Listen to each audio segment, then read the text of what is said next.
I remember when I was being raised by my grandmother, when she didn't have enough money to turn on the heat some nights. Hey, come on. Don't you look at you look at me. You look at me. Was there a greater influence on your life? No. I mean, she really just got me. She understood when I needed somebody to ride me. She knew when I needed love and comfort. She knew when she needed to just be sympathetic. She was really smart.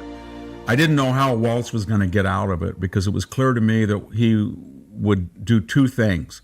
He would politely destroy Waltz, and then the second thing, he would dispel all of these smears and slurs against him, that he was mean, that he was crazy, that he was not a nice person. He's a very pleasant person. You're getting away with this every time.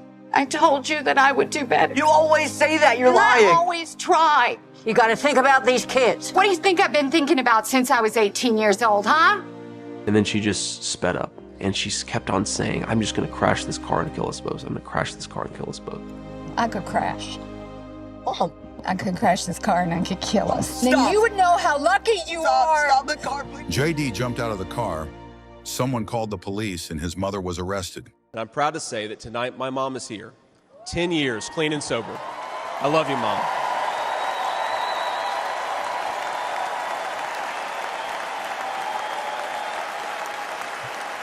No, Mom, I was thinking it'll be 10 years officially in January of 2025, and if President Trump's okay with it, let's have the celebration in the White House.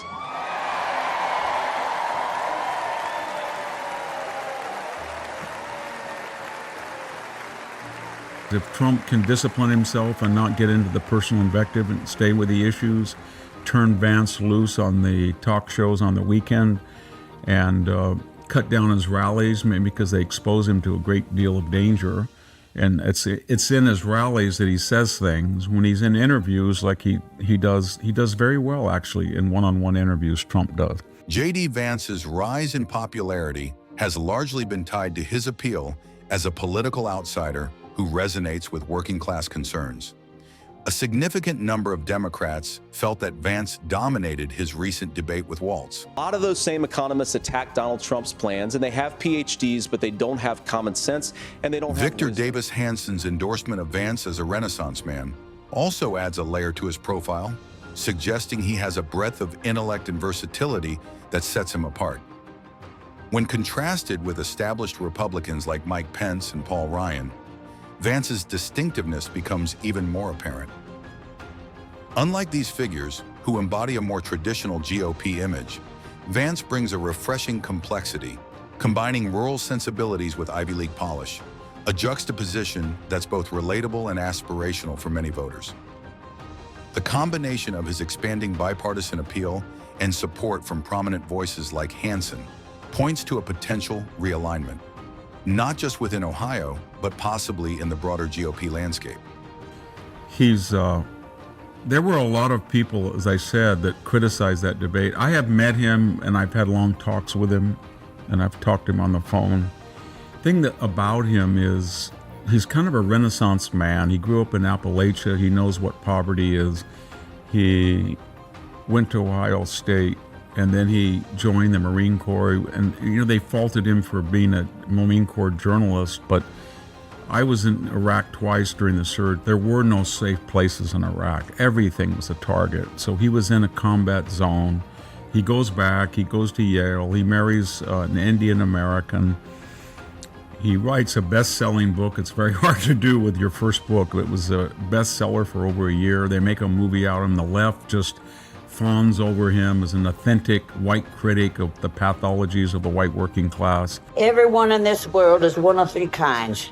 Good Terminator, a bad Terminator, and neutral. You're a good Terminator. Well, I wasn't always. I had to learn. You could too. Kind of goes to his head for a while, and then he realizes the more that he's in contact with the celebrities in Hollywood, coastal elite, the more he despises them. So then he looks back fondly on the pathologies of his upbringing. He says, you know what? It was authentic.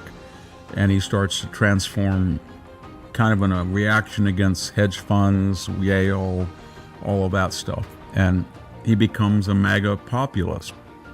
And Trump is told by his children and the supporters that forget the traditional calculus of what makes a good vice president candidate. You need somebody that'll go head to head with these people and is fearless and can out-debate them and doesn't come off as an elite. And this guy can do it. He's the only one that can do it. And he's loyal. So that was the argument for him. And I think anybody who's talked to him privately or been around him in private understands that that was his forte. Victor Davis Hanson admits he was worried about Trump's debates with Biden and later with Harris. I always thought, I was very worried about the Trump-Biden and the Trump-Harris debates. The first one, I think Trump was a bystander. He said he had a great debate, but it was really watching somebody pour water on the Wicked Witch of the East. I mean, he just imploded. Trump just was a bystander in a catastrophe. With Harris, he was more informative on the issues and had them better mastered, but she came out there to slur and smear him and got his goat, and he went kind of crazy on, minor issues like the attendance, people leaving early from his rallies. He praises Vance, noting his commanding intellect and clarity in the debate with Waltz, which resonated with conservatives and even impressed some Democrats. But on this particular debate, I had been asked, and I just knew that he was going. I didn't know how Waltz was going to get out of it, because it was clear to me that he would do two things. He would politely destroy Waltz, and then the second thing, he would dispel all of these smears and slurs against him, that he was mean, that he was crazy, that he was not a nice person. He's a very pleasant person. Much of what the senator said right there, I'm in agreement with him on this. And I think that Governor Waltz and I actually probably agree that we need to do better on this. Always has been. And so it was just, when I watched it, I just said to my wife who was watching with me, this is just the Vance we all knew. He's just a natural. And Waltz isn't. And I think a lot of people are saying, why didn't Kamala pick Josh Shapiro? He's a better debater. He's more popular. The state is far more important. He might have won Pennsylvania. She might have won Pennsylvania with him. And if Trump and Vance win, there's going to be a lot of questions asked. And one of them is going to be, did you really help yourself by having that coup and getting rid of Biden? He was much easier to keep out of the news than is Harris. And why in the world did you pick Waltz when you had these other choices that were superior? I could have done better. But you got to decide. You want to be somebody or not?